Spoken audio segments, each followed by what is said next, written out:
بسم الله الرحمن الرحيم وصلى الله وسلم على نبينا محمد وعلى آله وأصحابه وسلم تسليما كثيرا وبه نستعين وما توفيقي إلا بالله عليه توكلت إليه أنيب أما بعد السلام عليكم ورحمة الله وبركاته. All thanks and glorifications are due to Allah. We thank Allah Ta'ala for His blessings, for His mercy. He has permitted and allowed us to be gathered today in this Masjid of Federal University of Technology, Mina, to take lessons from the verses of the glorious Quran.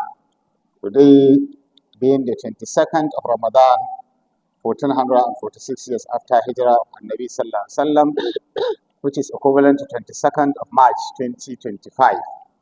We are taking lessons from Surah Al-A'raf, which is chapter 7 of the glorious Quran. We last stopped at verse 100, and inshallah today we'll start from verse 101. Bismillah.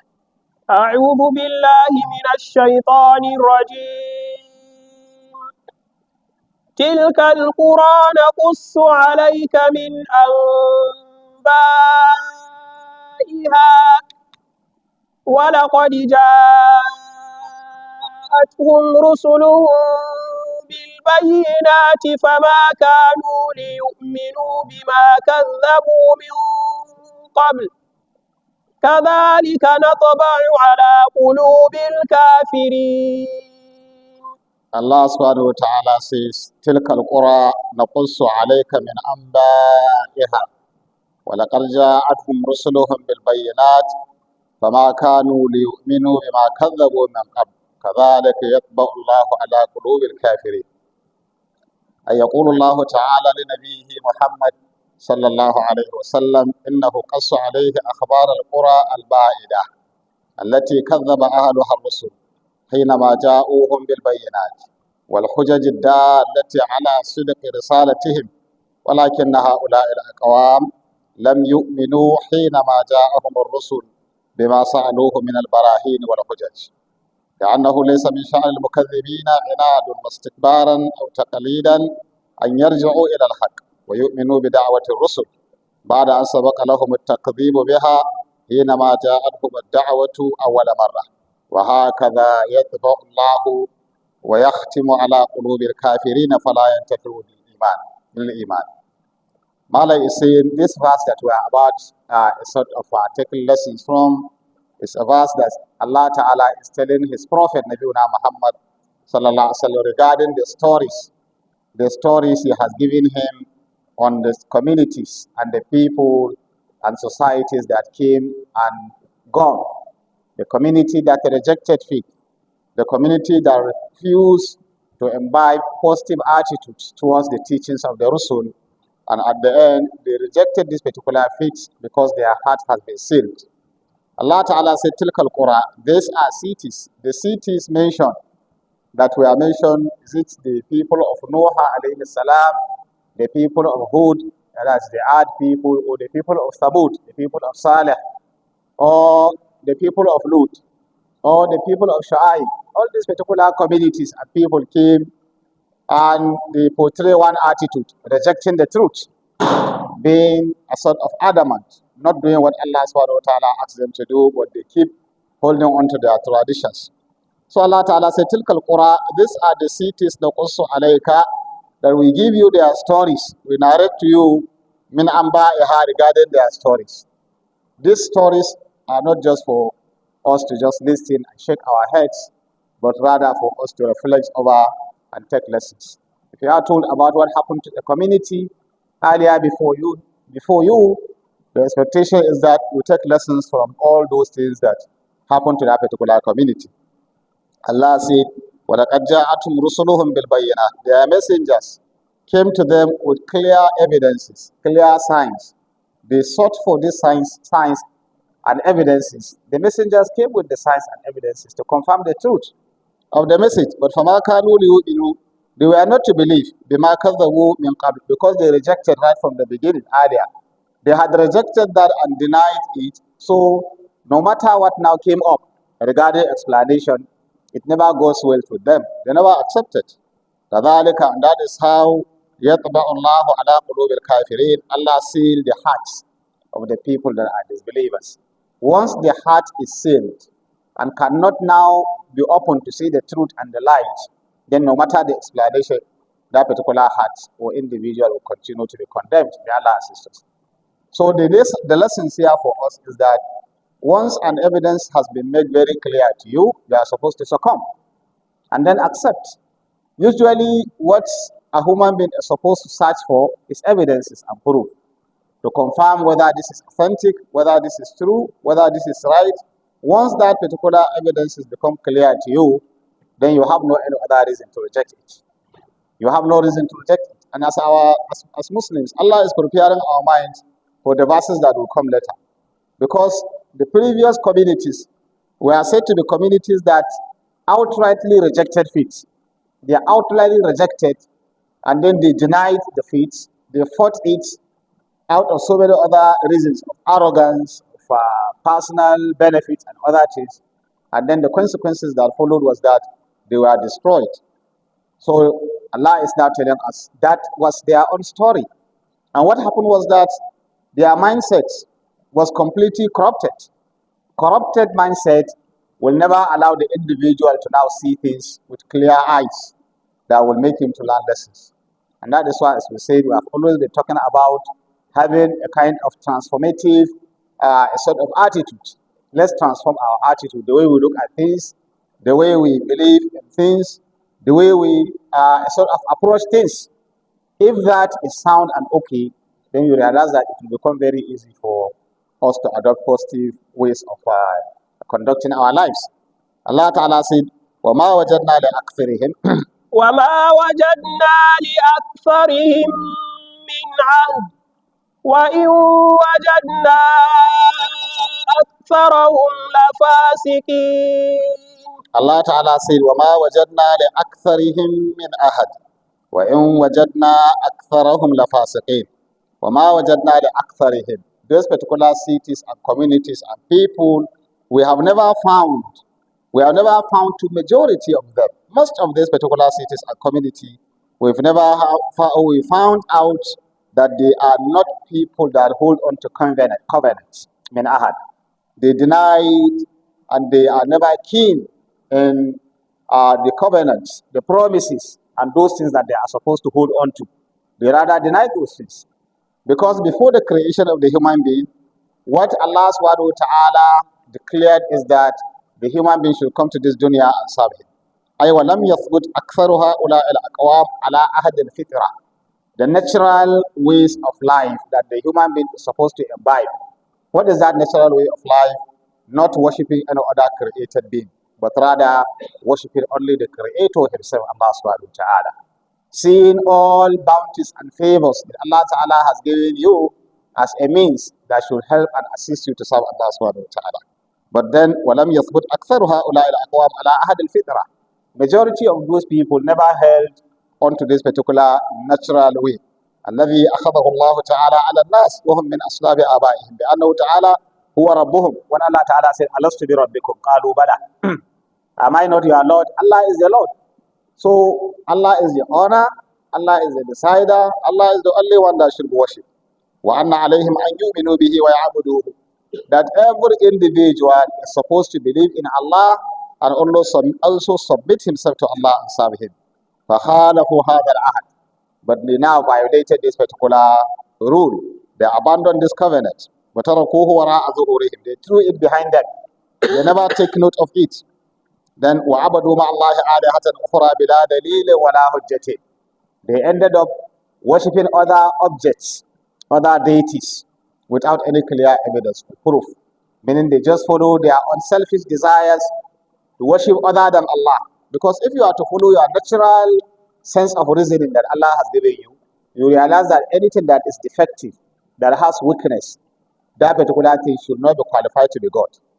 Anything that has weakness, anything that has need, that particular thing should not be God. Because if you are talking about the deity, the God that's supposed to be served or worshipped, he should be the one that has total control.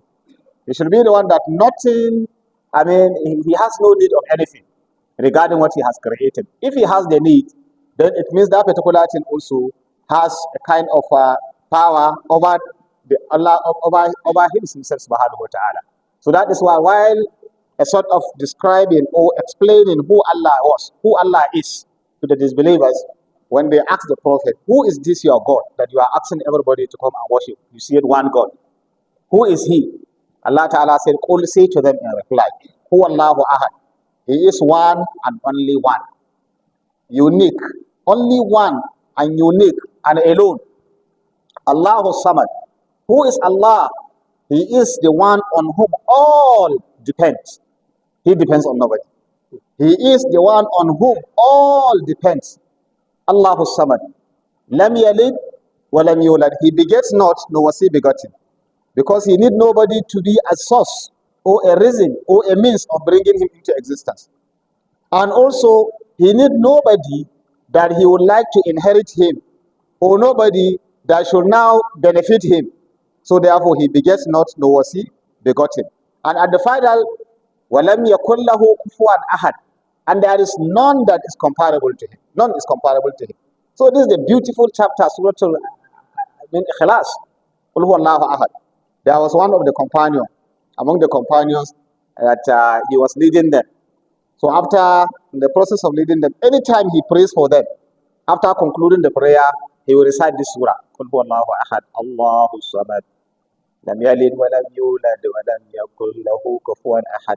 Anytime after, the companions came back to us and said, Prophet of Allah, this particular person, any prayer he prays, he will always add with this chapter. We don't know why. So the Prophet called him. He said, why do you do that? He said, I so much love this particular chapter. I love it because of its unique nature of telling me who my good Lord Allah is. So you see, meaning attachment to the message in this particular surah that is called Surah Al-Ikhlas. May Allah assist us. So Allah Ta'ala is now telling us that these people never hold on to that particular covenant. They threw it away and they ended up worshiping other than Allah Ta'ala. وَإِنْ وَجَدْنَا أَكْثَرَهُمْ لَفَاسِقِينَ. We even saw that majority of them that they follow the path of misguidance, meaning they abandon the right path of God. That's fisk, means going away, astray. I mean, not following what you are supposed to follow. So they have followed the path of misguidance. Allah Ta'ala says, ثُمَّ بَعَثْنَا ثم بعثنا من بعد موسى بآياتنا إلى فرعون وملئه فظلموا بها فانظر كيف كان عاقبة المفسدين. So the focus now is completely changed to another now. Earlier, Allah told us about the stories of communities that outrightly rejected faith. A community that fought the messengers. A community that remained adamant in not accepting whatever is coming from the messengers. A community that portrayed different kind of negative and bad attitude. We have studied the story of people of Nuh alayhi salam. We have studied the people of Ad, those that Allah sent Hud alayhi salam to them. We have studied the people of Saleh, those are the Thamud. And we have studied the story of the people of Lut. We have studied the people of Madian, Ashabu Madian, whom Allah Ta'ala sent Nabiuna Shu'aib. All these people, Allah told us, they rejected faith due to one reason or the other. Regarding favors of Allah, Allah destroyed them. Allah Ta'ala told us, these are the community, these are communities who are giving you their stories. And we gave you what happened. So Allah is now going to change our attention to another kind of community. Another kind of community entirely. Which is this community? A community that have some attitudes that shows that these people are one blessed, endowed with a lot of opportunities, and then elevated to high status, given so much that they need, but in reply, they now ended up doing so many other things that is against what is expected of them to do. Who are these people? These are the people that Allah now will begin to tell us about their story. Will tell us also about their messenger, their prophets. These are a people that will continue to learn lessons from their life till the end of time. Till the end of time. Who are these people? They are the people of Musa alayhi salam. Musa alayhi salam, we mentioned among the 5 ulul azmi min ar-rusul, 5 greatest messengers of determination. They are called ulul azm. Messengers of determination. There are Nuh, Prophet Noah, there are Prophet Ibrahim, and then Prophet Musa, Prophet Isa, Jesus Christ, and Prophet Muhammad Sallallahu Alaihi Wasallam. These are the five most greatest messengers of determination, Ulul Azm, among the 25 mentioned messengers of Allah Ta'ala in the glorious Quran. And out of the so many that Allah Ta'ala did not even mention, that He said every community He has sent a messenger and a warner. So selecting them back to these five, Allah told us about the people of Nuh. We have finished their own story. Now the people of Musa, Allah is now going to tell us about them. ثُمَّ بَعَثْنَا مِن بَعْدِهِمْ مُوسَى.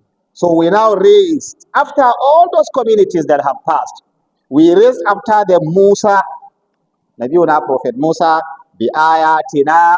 We sent him with our signs also, with our signs, with our teachings, with messages, full of evidences and proofs. We sent him ila Fir'auna, we sent him to the Pharaoh, also to tell us the kind of leader, the kind of leadership that Nabiuna Musa met.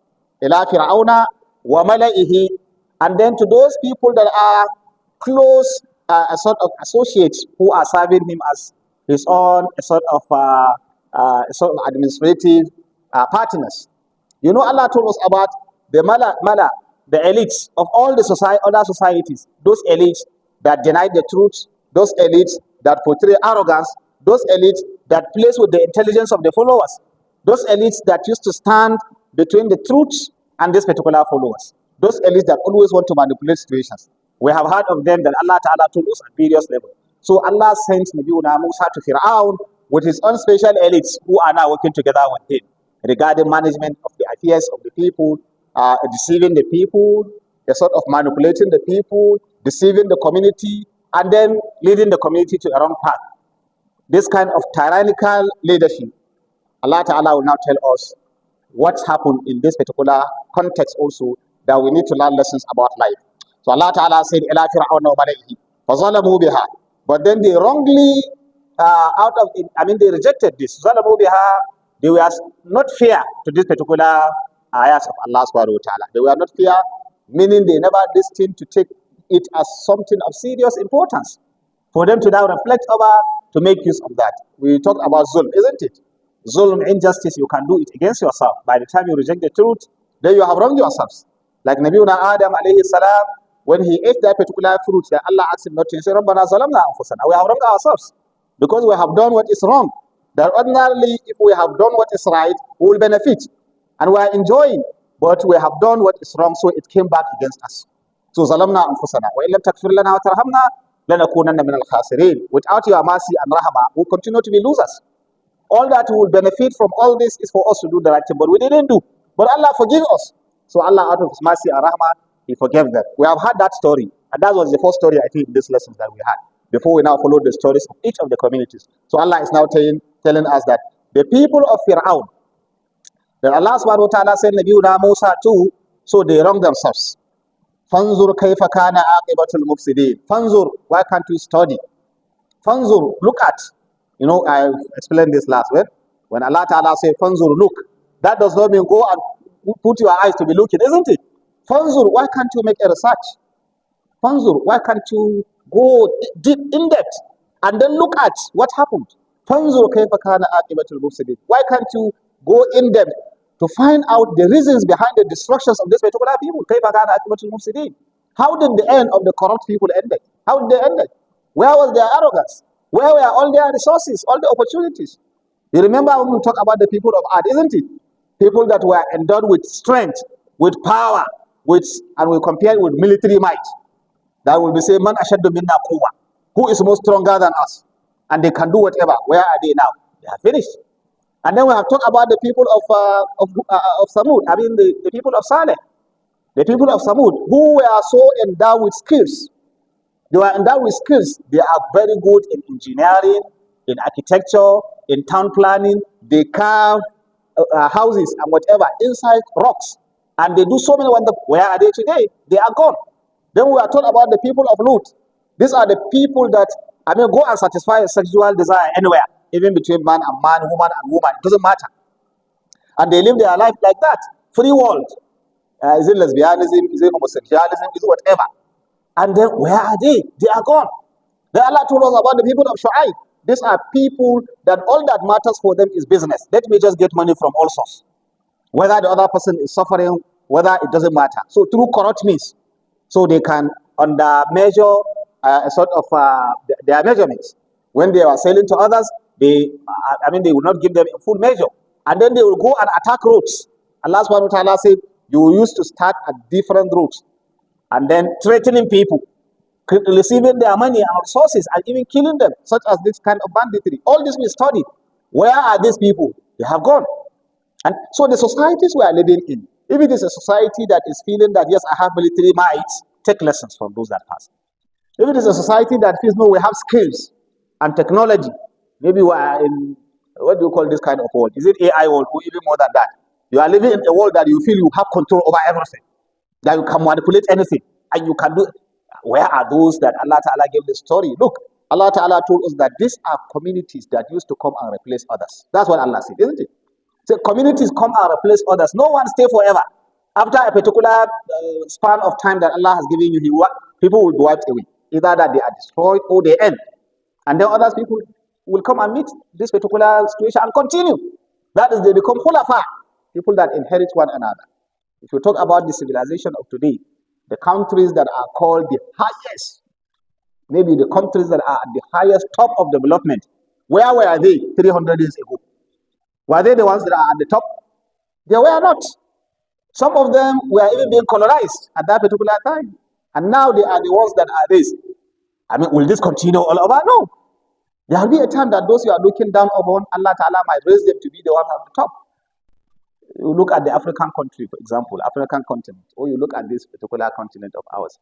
I mean, there are indications, there are signs that it does not mean that those particular powers will continue to hold on to that power forever.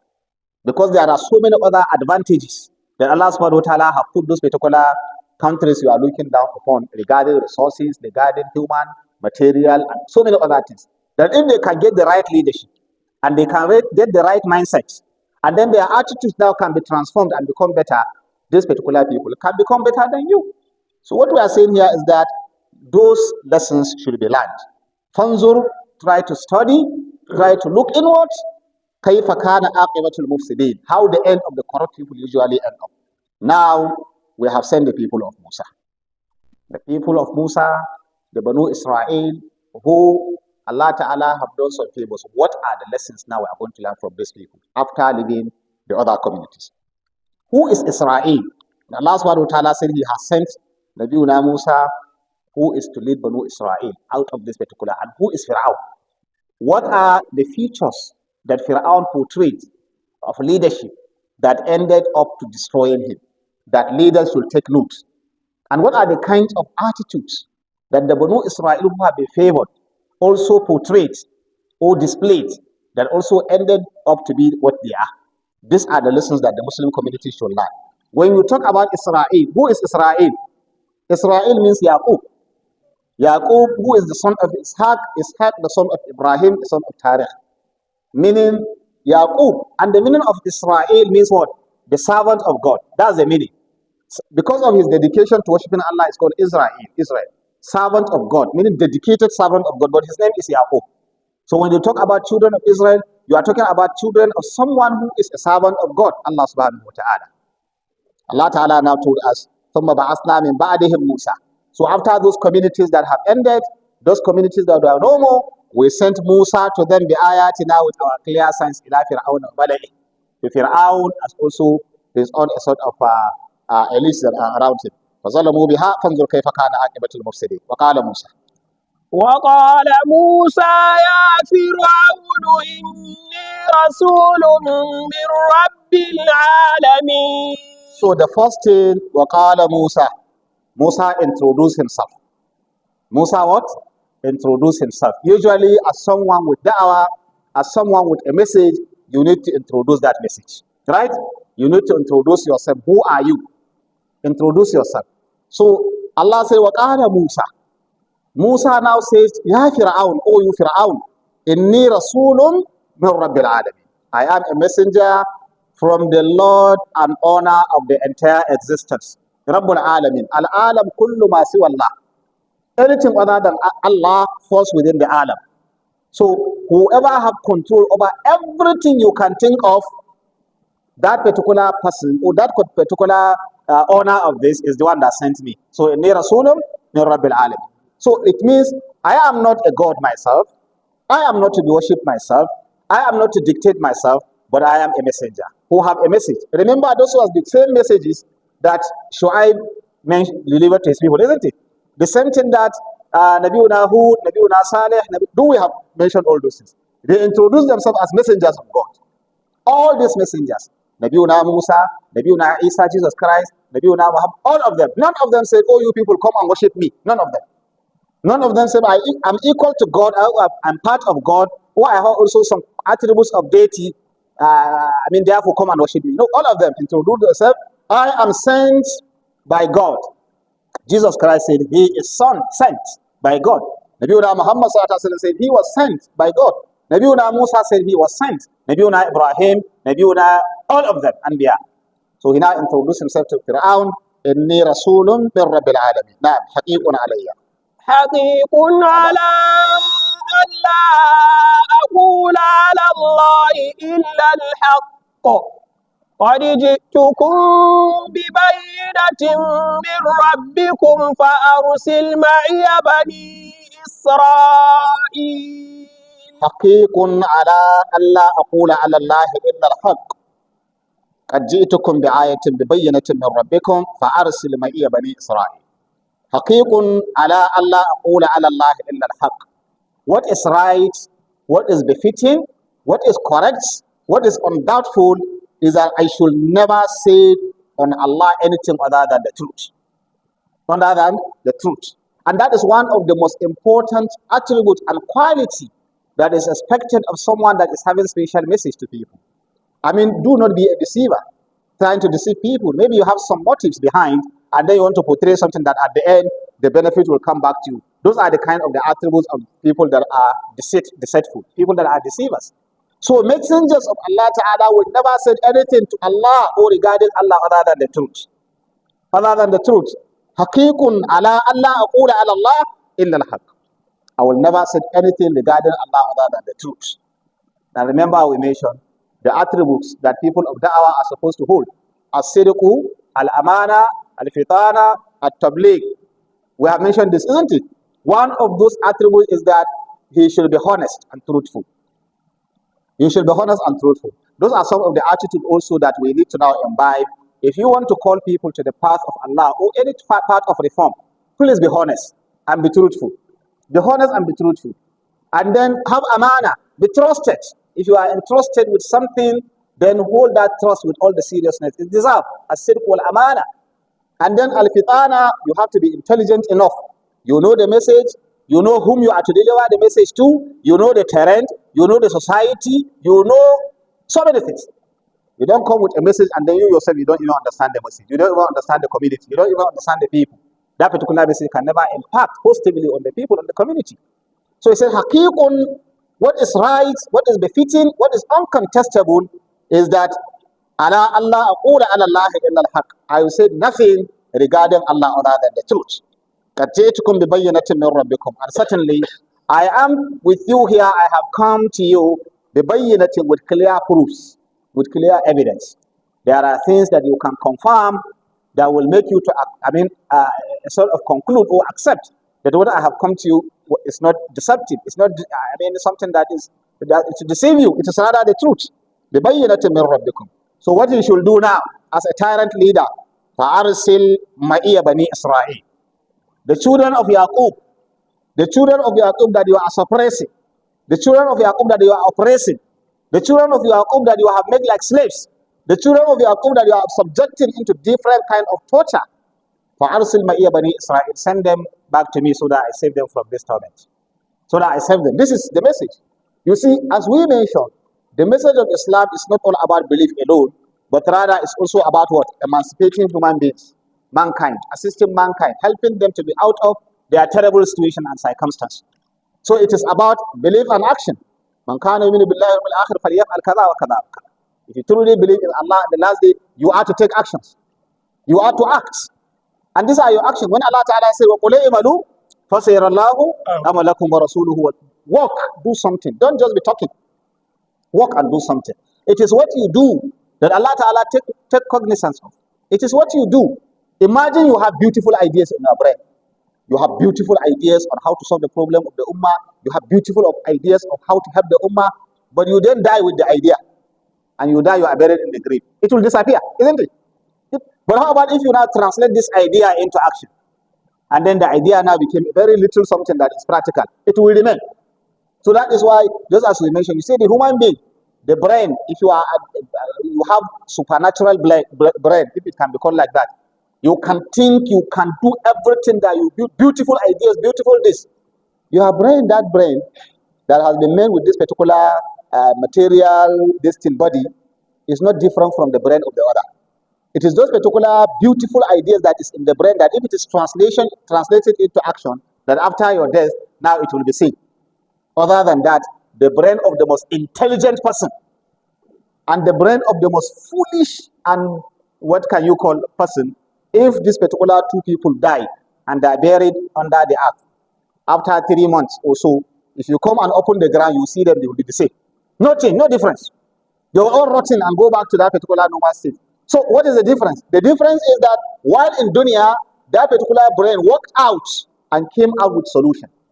It worked out and came out with something that now became practical, something that is impactful. So even after death, that particular thing that is impactful will continue to follow those particular people that initiated. And this Prophet says, "Man sanna sunnatan hasana, falahu ajruha wa ajru man amila biha ila yawm al-qiyamah." Whoever initiated or revived a very good way that is assistive to people, that particular act that he has done will be of benefit to him even after his death, and also he will benefit from those who benefit from that up to the day of Al-Qiyamah. So we have to imbibe the attitude of what? Implementing a sort of ensuring that we do the right thing. Just as I did mention right from the beginning of our Tafsir, trying to tell us that our focus this particular year of Tafsir is what? The issues of attitudes. How do we do this? How do we have this particular change of perception, of thinking, sense of sort of ideas on how things should come into being?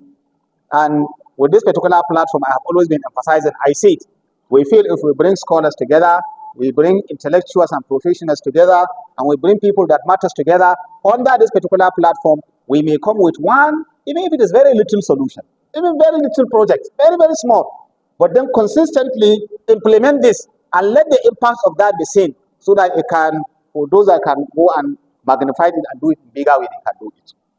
So Allah subhanahu wa ta'ala said, so Nabiuna Musa said, حقيق على أن لا أقول على الله إلا الحق قد جئتكم ببينة من ربكم فأرسل معي بني إسرائيل. Therefore send, give me Banu Israel to be delivered from this kind of situation they found themselves in. Now, what is the attitude of Banu Israel? As said earlier, the lessons we derive from other communities and societies that have passed will be different from the lessons we are going to find from this particular people. One, among the issues that are around Banu Israel, as we said, children of Yaqub, servant of Allah, and people that hold on to guidance before the coming of Nabi Sallallahu Alaihi Wasallam usually are associated with Banu Israel, the children of Israel. But the attitude they displayed, which we need to learn lessons, are the attitude of disobedience and rebellion. This attitude we need to learn. People that have been favored, people that have been granted so many things, people that have been given a lot of opportunities, people that have been saved from so many other kinds of unfavorable situations, they ended up with this attitude of disobedience and rebellion. They also ended up showing attitude of ingratitude and arrogance. Ingratitude and arrogance. These are some of the attributes also that will come to learn as we progress regarding Banu Israel. Transgression and oppression. Transgression and oppression, they cross the limits of Allah subhanahu wa ta'ala. And then they suppress others, forgetting of the situation they were in earlier before. And now they come back and then enslave others, suppress them, and take them not like human beings. And take them like inferior human beings. They are now the superior, forgetting about the kind of life they lived earlier even before. Now, even in our societies, our centuries, you can find out those particular people that now are associating themselves with this particular tribe, Banu Israel, the kind of problems they have entered earlier, how they were saved from that particular problem. In fact, if you study history very well, you realize that there is no group of religious people that have been so kind to the Banu Israel, to the Jews, like the Muslims. Like the Muslims, in terms of giving them so accommodations and other things, and then allowing them to live for. It's only their own attitudes of rebellion, their attitude of this, that usually prompt actions that has been taken against them. Remember so many things that other worlds have done to this particular kind of people. I mean, whether it is true or lie, some of the terrible things they have passed through. But then, look at them, how they now come back to appreciate that particular thing that Allah has given them in the way and manner they relate with other human beings. So we see the issue of transgression and oppression. We see the issue of divided, people divided, people that are quarrelsome. So that we learn issues regarding division. How sometimes we promote quarrels among ourselves. An ordinary issue that we can disagree on this particular issue, but yet still work together, and then we make it a matter or an issue that will make us to be confronting one another. There are certain arguments, usually in our community, that if you critically look at the arguments, there is no basis for dividing people. There are arguments that they are sound arguments. People are prone to having opinions. People are this is how naturally Allah created us. People can have opinions, people can have understanding, people can have all these things. We take lessons, for example, when we are doing one of our presentation, and I see the lessons from the Battle of Uhud. And so many other things there. Maybe we'll have one time also to discuss that in detail.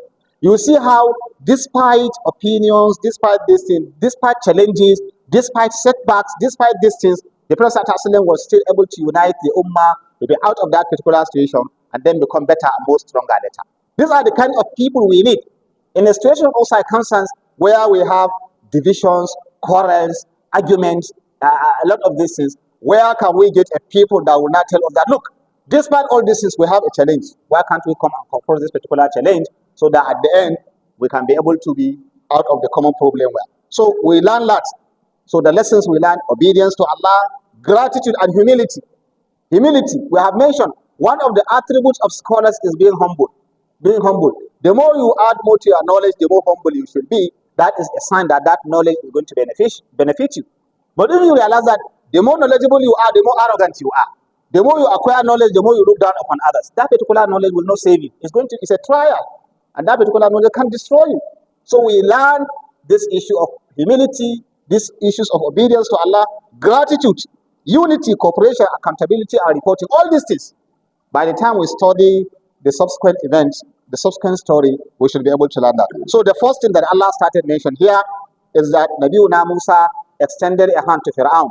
Give me opportunity so that these people that are being oppressed, they should be saved. Who are those people? Banu Israel. قال إن كنت جئت بآية فأت بها إن كنت من الصادقين. وقال فرعون لموسى.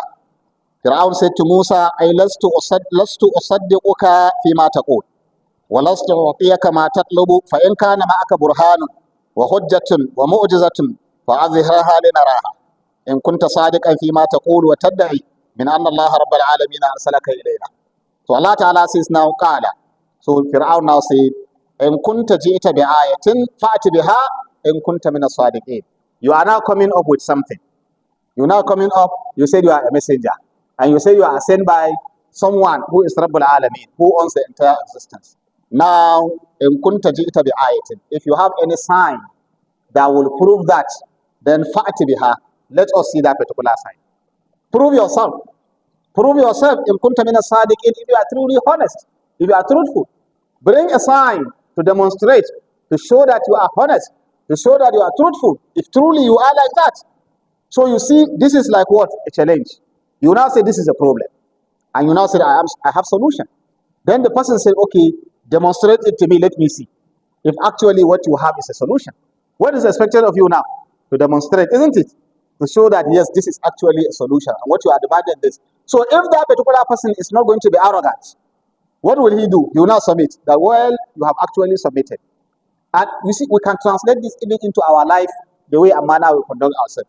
Maybe you are a leader of the state, or a chairman of a local government, or a president of a company, or someone that is leading, and someone comes to you and say, look, I have a solution to the problem. You said that you come to solve a problem, isn't it? If you actually come to solve a problem, I have a plan how to solve this particular problem. What is expected of the leader? Demonstrate it for me. Let me see. And then he demonstrates, and you see clearly this problem can work out. What is expected of you now? You say, I have gotten a solution. This is what we should. How can you lead us? This is submitting yourself to experts' opinion, right? And you will not have any reason to regret later. If you do not submit yourself to expert opinion, usually at the end you regret. At the end you regret. People have given you their blueprints, people have given you their solutions, people have given you this, and then you refuse to follow those particular, at the end you regret. Allah is teaching us. When Fir'aun now said to Musa, if you have any evidence, present it to us in kuntum min as-sadiqin. فَأَلْقَى عَصَاهُ. Now, فألقى عصاه فإذا هي ثعبان مبين. أي فألقى موسى عصاه أمام فرعون فتحولت إلى ثعبان ظاهر للعيان. He now asks him, can you demonstrate to me whether you have a sign or anything that will prove what you are presenting? فألقى عصاه. So the stick, the staff that is with Musa alayhi salam, فألقى, he now threw it. فإذا هي ثعبان مبين. A non-living thing instantly coming to being a living thing. Something that ordinarily you don't expect to see it moving, it started moving.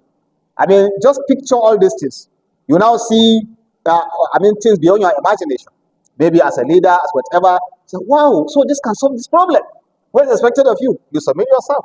So Musa now presented this stuff, and then Fir'aun saw how it metamorphosed, and then it become live, and then it become like a serpent, very big snake and whatever. Clearly, this will have said, this is actually a sign from Allah Ta'ala. Or actually, there is something behind this. So that Fir'aun can now listen.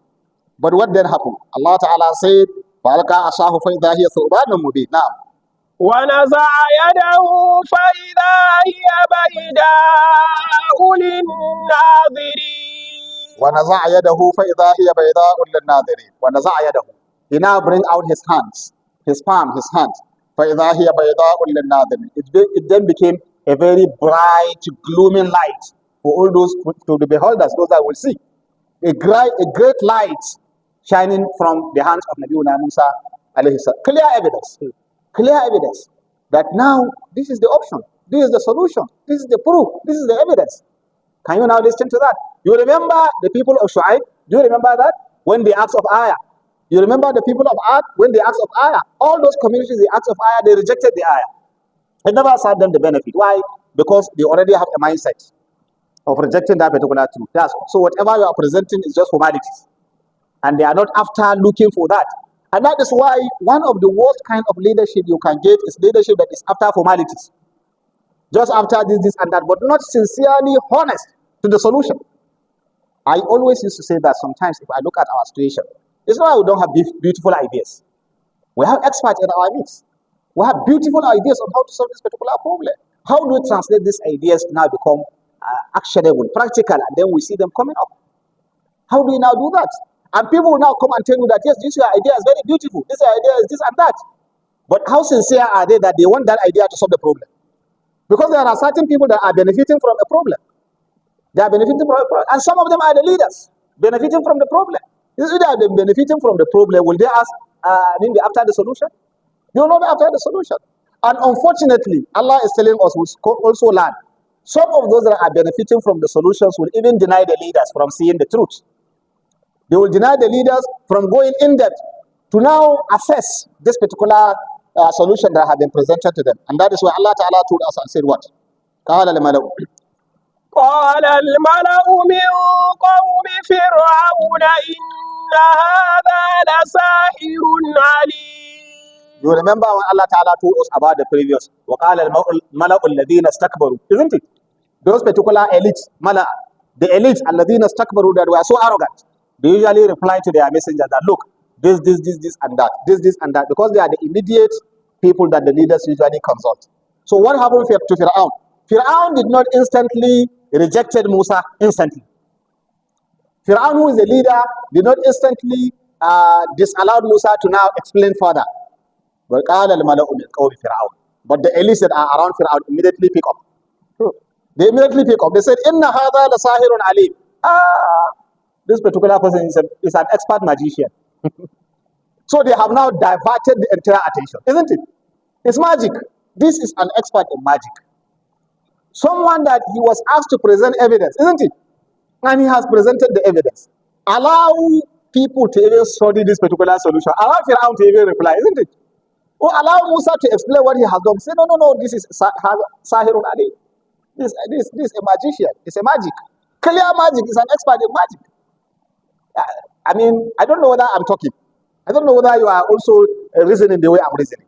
You see, the verses of the Quran, we translate the verses as they are, but we take lessons. Kitabun anzalnahu ilayka mubarakun liyadabbaru ayatihi wa liyatadhakkara ulul albab.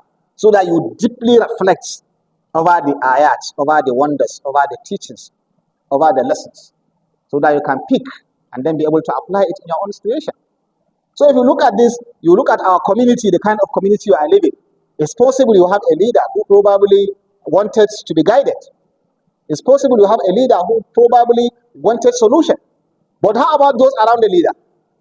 How about those? Sometimes they serve as blockage, isn't it? And then refuse to allow even that particular beautiful thing to be presented. Someone said one thing about our leaders. Unfortunately, I don't know whether it is true. One thing about our leaders is they hardly pay serious attention to real solution that is being offered to them. They hardly pay serious attention. That they are diverted by so many things. Is it deliberate that a lot of things are out there to divert them so that they don't pay one attention to one thing? Because if you can have attention, serious attention on one issue, even if it is one issue, you pay serious attention to that and solve. It will have gone a long way in helping the community and the society, but no attention. So people that now come with expert opinion, solutions and advice and whatever, those that are around would ensure that they distract the leaders. So the leaders might not even go in depth to understand what is going on. May Allah protect us. So the Mala'u, the elites around Fir'aun, they now instantly said, Inna hadha la sahirun alim. This is just an expert. He's expert in magic. What is he coming with? Yuridu an yukhrijakum. Yuridu an yukhrijakum min ardikum. فماذا تأمرون يريد أن يخرجكم من أرضكم فماذا تأمرون أي وغايته بسحره هذا أن يتغلب عليكم باستمالة الشعب إليه. So his own goal and objective, this magician, this one with this magic, his goal and objective is this. What is that? يريد أن يخرجكم من أرضكم. He want to send you away from your towns. Meaning he want to now take over the leadership. He won't take over the leadership. You know, one thing that a leader would always fight is what?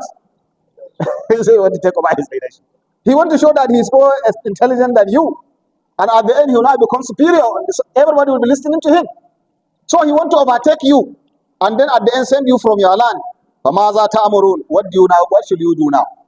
So this now is the issue of Fir'aun and the people now. Do you get the point? So the issue of Fir'aun, not only the elites now, is the Fir'aun and the people that are now looking at this particular person who has come with evidence, who has come with a message, but then diverting attention of the people that no, it's not a message that is a solution, it's rather a message that is based on magic. And then because it is that, then the intention of this particular person is not good. The intention of this person is not good. You see, not working with the practical. They are talking with what? With something that is not yet manifest. Going in depth to now give a kind of, they said, give a dog bad name, bad name to hang it. So you try to now blank paint that particular person so that you can now have justification for taking another action. Wallahi, if we take some of these things, we think deeply over them.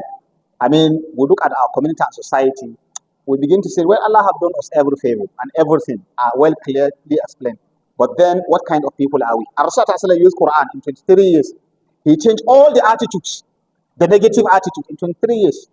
People burying their daughters alive, people that are fighting for small things for years, people that do not take morality as anything, people that are immersed into riba and usury, people that are in all kind of negativities you can think of. The same Quran, this Quran, was the Quran that changed them. With Nabiuna Muhammad sallallahu alaihi wasallam explaining this Quran. In 23 years, everything changed. When Ja'far went to the king of Abyssinia, he told Ja'far what happened. He said, our previous situation, we are people that are living in this kind of terrible situation. We do not honor, a sort of agreement among ourselves. We do not respect the tie of kinship. We are people that are this, and that. But somebody came. We knew his background. We knew his honesty. We knew all these things. He called us to change our attitudes. And then we became better people, but then our people turned against us. So Jabir was clearly explaining the situation that Rasul met and how now he now brought us out of that particular solution. The same Quran, Kitabun Anzalnahu Ilayka Mubarakun, the same blessed Quran that was given to Rasul at the beginning of this Surah Al-A'raf, we have what Allah Ta'ala said, Ittabi'u ma unzila ilaykum min rabbikum wa la tattabi'u min dunihi awliya. Follow that has been revealed to you. Just in the same way Allah Ta'ala said to Nabi Muhammad Sallallahu Alaihi Wasallam, you should follow what has been revealed to you in the beginning of the Surah. So following that revelation is the way out of the problem. Following this is diligently, not just memorizing it. That's good, alhamdulillah. Reciting it excellently, that's good, alhamdulillah. Now, but those are not the end. That's not the end of it all. What do you use this particular message for? How do you now translate this message into action? If Aisha would say Rasul is Quran in practical. Is Quran in practical? Is Quran in action? Then how about you? So Allah Ta'ala said, now they said, Yuridu an yukhrijakum min ardikum famadha ta'murun. Now, because he has negative motive, his intention is bad. He want to take over. He want to ensure that you do not win. Sorry to use this term. You do not win election next time. You know, I mean, this kind of thinking is there. Maybe he want to come out and contest against you. You know, our politician, they have this attitude. Someone was saying that usually after winning election, after settling down and start, one of their first program is how do I win the next election? How do I win the next election? That's one of them. And if the tenure is finishing, that's we have 2 terms, isn't it? After finishing the next tenure, now is the last tenure. So after coming back, the next thing is who is going to take over my seat? Who will I hand over to? So you see, the whole attention, the whole focus is not towards creating impactful solution. It's not towards that. It's about continuity, about leadership, about maintaining a position. And that's why Allah Ta'ala told us at the beginning, look, people came before you and have gone. People have done whatever they do, they have gone. Their story have ended. Your story will also end. If people have not been leaving leadership position, you don't have occupied it also. The first people have continued. But they were there, and today they are not there. You will be here, next time you will not be there. So why not focus on what you are supposed to do? Yuridu an yukhrijakum min ardikum famadha ta'murun. Now, what do you advise? What do we do now with this person? So it's not how do we now follow and then get guided with the ayats, but what do we do now? Because we are sensing that he has sinister motive. فَمَاذَا تَأْمُرُونَ قالوا أرجع وأخاه وأرسل في المدائن حاشرين. We see now, Yatuka finished the last verse so that Yatuka بكل ساحر عليم. يأتوك بكل ساحر عليم. قالوا أرجه وأخاه وأرسل في المدائن حاشرين. يأتوك بكل ساحر عليم. So you see the attitude again that we need to, instead of focusing on that issue, they want to make it an issue of debate, an issue of arguments, an issue now that will divide the people. So they said قالوا أرجه وأخاه وأرسل. وبعد أن قلبوا أوجه الرأي قالوا لفرعون, they now say to Pharaoh, أخر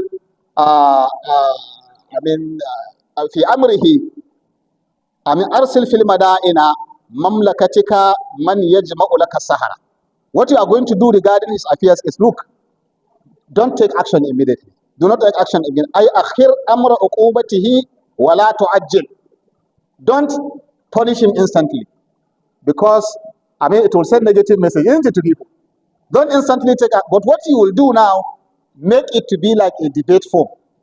So, وَأَرْسِلْ فِي الْمَدَائِنِ حَاشِرِينَ. Send to your towns and cities and communities. Go and get people that are expert in magic. Call them so that they can be gathered together. حَاشِرِينَ أَيْ رِجَالًا يَجْمَعُونَ لَكَ السَّحَرَةَ. People that will now come with all their magic, and then they will come and compete with this particular person. يَعْتُوكَ بِكُلِّ سَاحِرٍ عَلِيمٍ. They will bring all expert magic performers so that they can come and compete with him. That's what you are going to do. So you see their advice. Is their advice towards bringing positive change to the community? Yeah? Is their advice towards that? Is their advice towards providing solution to a problem? Is their advice towards guiding the Fir'aun himself or the people to now have a deep think over the ayats? No, their advice is to divert attention. Divert attention. So invite other magicians from other parts of the world, other part of the community, those that are expert, that you know they can defeat him. Let them all be gathered together, and then we'll now see what we are going to do. So this is now their advice, and this is where we're going to stop. By tomorrow, we'll now see what happened, and then what were all the scenarios that Allah subhanahu wa ta'ala is explaining to us here, that we can learn lessons. And then as we are talking about attitudes, changing our thinking, our values, our sort of behaviors, our all these things, how can all this impact on us positively so that our community can get it better from us? I pray Allah ta'ala guide us, bless us, and be with us. Whatever I say which is correct, may Allah reward me and you, and assist us to implement the best out of it. And whatever I say which is wrong, may Allah ta'ala forgive me and take it away from our minds, our hearts, and assist us to get correction so that we follow the right thing out of what is expected of us. I pray Allah ta'ala bless our ummah, and inshallah, as I said, we are gradually coming to the end, and inshallah at the end we'll summarize some of these few lessons that we are supposed to be imbibing or taking, and then putting it in practice in our life in the remaining part of Ramadan. We have 12 months in a year, isn't it? So it's only 1 month, which is Ramadan, and within 1 month, we are taking these lessons from this Quran that has been revealed within the month. How do we use this lesson in the 11 months that is now left for us within the year? How will it impact on us positively? And how will we, as individuals, pick one small thing, not necessarily big thing, one small thing so that you achieve on your own. One little thing you can do on your own. This is what should be our focus, so that before we now come back, if Allah spares our life next year, we can say, yes, we are able to achieve this, we are able to this, and this, and this, and that. And that's the reason behind some days back that I'm telling you about trying to bring experts together. I see it platform, where are scholars that have this knowledge of the deen, that can be able to guide people on what Allah Ta'ala needs and what Allah Ta'ala expects from us, and where are our experts, our professionals. Don't say that I cannot recite Quran well. No, you are an expert in your area and you have also what to contribute. Then where are those people that also have that energy in them, the students, that have this particular contribution to offer? How can they come together and offer solution? Some of you were asking, how will you join this particular platform? Inshallah, we'll explain how you can be able to be part of it, bi-iznillah al-kareem. And we pray Allah Ta'ala will continue to guide us and be with us. Astaghfirullah. This person said, Assalamu alaikum. Was it the same Pharaoh Fir'aun that Prophet Yusuf and Musa lived with? Well, the name Fir'aun or Pharaoh is said to be the name, is a title of that particular leadership. So the name of the Fir'aun was called Ramsesi. So the different pharaohs that you get the point. So it might not necessarily be the same person, and it might be Allah Ta'ala. But what we are saying here is that it is a title for that particular authority or leadership. Assalamu alaikum, madam. Is it proper to call people bearing the names of Allah with just the name, or Abdul must be included? No, Abdul must be included. Abdul, Abdullah, Abdul Rahman, Abdul Rahim, Abdul Rauf, Abdul Majid, Abdul Karim, Abdul, all this should be added. Do you get the point? While others say if the Abdul is not added, example, then you should, now if that name is called, it should have a kasra at the end. It should have a kasra, because ordinarily you have Abdul Rahim, Abdul Rahman. Do you get the point? So Rahimi, not Rahim. Do you get that? So something like that. But ordinarily, the name should have Abdul attached to it, meaning a servant of Allah with so-so attributes. A servant of Allah with so-so name. A servant of Allah, that does not mean it's the person that have that name, but a servant of Allah who has that attribute. You know, the ways of giving name to your children are in this ways. You either give the child a name that is associated with the name of Allah. That is your hope that this child is a servant of Allah with this attribute. Maybe there are certain things you want this particular child to be influenced by that attribute of Allah Ta'ala, to attach with his name. So you said Muhammad and then attach to that name. Those kind of names, you might call the person without attaching Muhammad to. Let me be selfish, like my name now, my name is Bashir. But the name is from Muhammad Bashir. Do you get the point? Muhammad Bashir meaning Muhammad with the attribute of giving good news, glad tidings. So maybe the hope is that I should be someone who should be engaged in also giving good news and glad tidings. Then you can have Muhammad Nadir, Muhammad this, Muhammad that. But you can call the person with that other name, even without associating Muhammad. Then there is another way of giving name to your child. You take the name of a pious servant of Allah who has been known to be good, even if you don't know the meaning of the name. But because there was someone that bears that name, so you want your child to be like him. For example, Allah bless you with a baby, you call her Maryam. Maryam, if you ask what is the meaning of Maryam, you may not even know. I don't know the meaning of Maryam, but then there was a lady that Allah Ta'ala blessed, even named the whole chapter of the glorious Quran by her name, and then she is the mother of Jesus Christ, so I'm naming my child with that name. Or you have other names. You know, like Musa, you may not know the name of Musa, the meaning of Musa, for example. You say, no, but I heard of a prophet, and that's why I'm giving that particular name. Then another way of giving name to a child is to give him name that is beautiful. That's all. Name that have beautiful meaning. Anything that has just beautiful meaning, that doesn't have negative meaning, and then you give the child, is also accepted in Islam. What is not accepted is you give your child a name that is bad, that have bad meaning.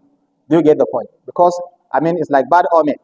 So don't give your child a name that has bad meaning, but something that has good meaning, or something that is related to a person that lived in the surface of the earth who has some attributes.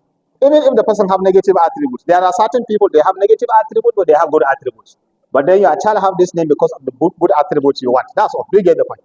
Or someone, because nobody is perfectly 100%. You say, this particular person have once committed atrocities. So what should I have? You say, no. But there are other people with similar names that have done good things. Or there are certain good things he has also done in his life. So those are the ways. May Allah assist us. This person said, Assalamu alaikum, Ya Sheikh, may Allah Almighty Allah bless you and also I, Amin, and my beloved parents, Amin, with all our beloved parents, with everything good that is mentioned in the glorious Quran. Ya Sheikh, please, I would like, Ya Sheikh, this is your Ya Sheikh is too much. To help us and advise us as the youths, considering on how some of us talk back to their parents, most especially on how some of us talk back to their dad on a nasty manner.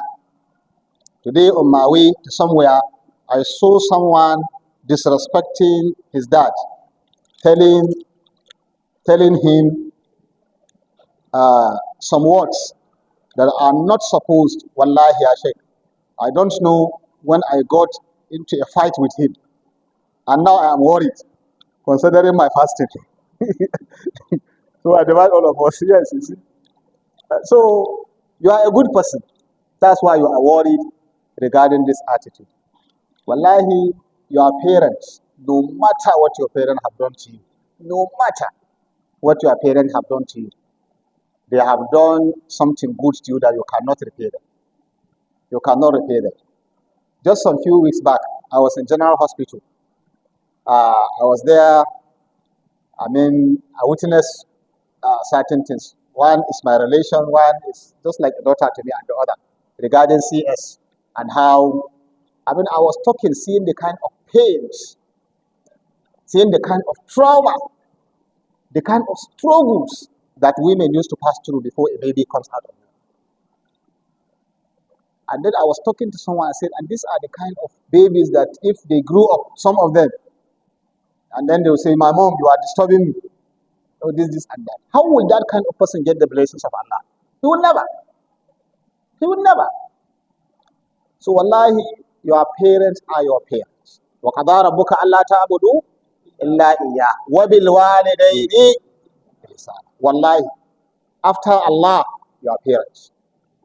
Your parents. Kindness to your parents. Goodness to your parents. No matter what they do to you. My daddy refused to pay my school fees. My daddy refused to take care of my needs. My daddy refused to do all this and so what? He has failed in his responsibility. Allah will call him to account. He will account before Allah. But for you, it is not you now to now confront him with that particular negative attitude. A child is a child. And if he needs blessings of life, he should seek for that through his parents. Otherwise, he will never get it right. Don't mind that you get money. I think we mentioned these things before. It is not about money, how much you have. It's not about position, what position you occupy. It's rather about blessing. It's not how much, but how blessed. Imagine someone with millions and even billions, but he cannot use that in a way, a manner that will benefit him after death. Of course, bad will that particular money to him. Some cannot even give themselves rest of mind with the money. The money have become like a troubled trauma, a troubled punishment to them. So To the youth, let us take our parents with the seriousness that it deserves. Let us make sure we respect them. Whether they are Muslims or they are not Muslims, it doesn't matter. Whether your parents are Muslims or they are not Muslims, there is a responsibility. They owe you a responsibility for you to be kind and good to them. The place where you will not only obey them, you will not obey them, is when they ask you to go against Allah directly. وإن جاهداك على أن تشرك بما ليس لك به علم فلا تطعهما وصاحبهما في الدنيا معروفا. If they ask you to associate partner with Allah, do not follow them in that, but still be good to them, be kind to them in this dunya.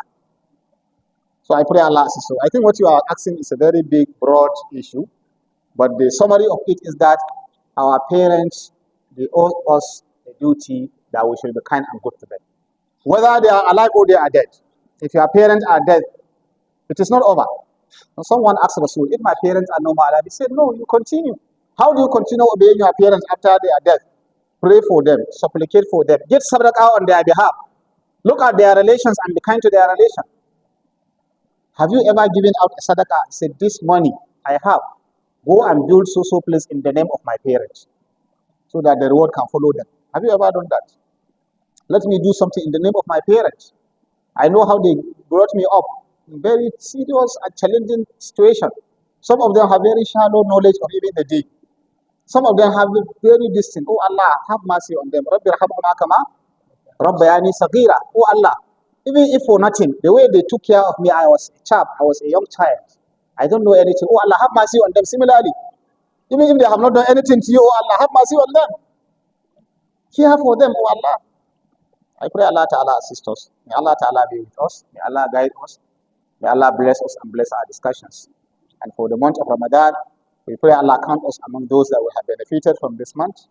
And we pray Allah Subhanahu wa Ta'ala bless our community and our society and the Ummah. May Allah grant us peace and security in our country, peace and security in our states, and peace and security in our homes. May Allah Subhanahu wa Ta'ala assist our Muslim Ummah wherever they are. For our people out there in Gaza and Palestine, oh Allah, oh Allah, we beg you, we ask you, oh Allah, to protect this community, this Ummah, and protect our community and Ummah wherever we are. And for our problems in our community and society, oh Allah, we ask you to guide us so that we become active regarding taking steps under your guide, praying to you and being humble to you. And may you bless those particular steps so that they remain impactful to the Ummah and reward us for our dunya and also for our akhirah. اللهم صل على محمد وآل محمد كما صليت على إبراهيم وآل إبراهيم إنك حميد مجيد اللهم بارك على محمد وآل محمد كما باركت على إبراهيم وآل إبراهيم إنك حميد مجيد ربنا أتم لنا نورنا واغفر لنا إنك على كل شيء قدير اللهم لا تدع لنا ذنبا إلا غفرته ولا هما إلا فرجته ولا دينا إلا قضيته ولا مريدا إلا شفيته ولا ميتا إلا رحمته ولا مبتلا إلا عافيته ولا حاجة من حوائج الدنيا والآخرة إلا قضيتها برحمتك يا رب العالمين ربنا ظلمنا أنفسنا وإن لم تغفر لنا وترحمنا لنكونن من الخاسرين اللهم إنك عفو تحب العفو فاعف عنا اللهم إنك عفو تحب العفو فاعف عنا واعف عنا يا كريم واغفر لنا وارحمنا برحمتك يا أرحم الراحمين يا رب العالمين اللهم صل على محمد وآل محمد كما صليت على إبراهيم وآل إبراهيم إنك حميد مجيد وبارك على محمد وآل محمد كما باركت على إبراهيم وآل إبراهيم إنك حميد مجيد سبحان ربك رب العزة عما يصفون وسلام على المرسلين والحمد لله رب العالمين